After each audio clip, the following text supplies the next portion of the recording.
की टी20 रैंकिंग में पाकिस्तान 132 पॉइंट्स के साथ टॉप पर आ गया। आईसीसी की जानिब से जारी की जाने वाली टी20 रैंकिंग में पाकिस्तान ने 132 पॉइंट के साथ टॉप पोजीशन पर कब्जा जमा लिया। पाकिस्तान के बैट्समैन फखर जमान दूसरे नंबर पर हैं, जबकि बॉलिंग में शादाब खान भी दूसरी पोजीशन हासिल करने में कामयाब रहे हैं।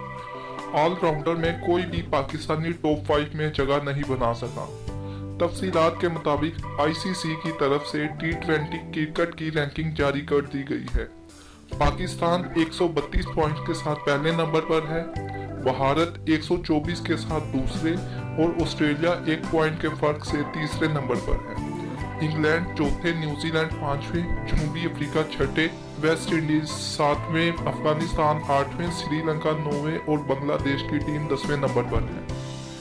पाकिस्तान के बैट्समैन फखर जमान दूसरे और बाबर आजम चौथे नंबर पर हैं।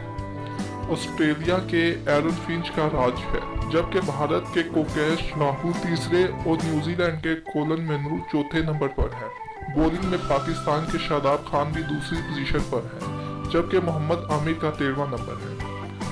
ऑलराउंडर में पाकिस्तान का कोई भी खिलाड़ी टॉप 5 में जगह नहीं बना सका। ऑस्ट्रेलिया के ग्लेन मैक्सवेल पहले, अफगानिस्तान के मोहम्मद नबी दूसरे, बांग्लादेश के शकीबुल हसन तीसरे और जनूबी अफ्रीका के डूमनी चौथे नंबर पर है।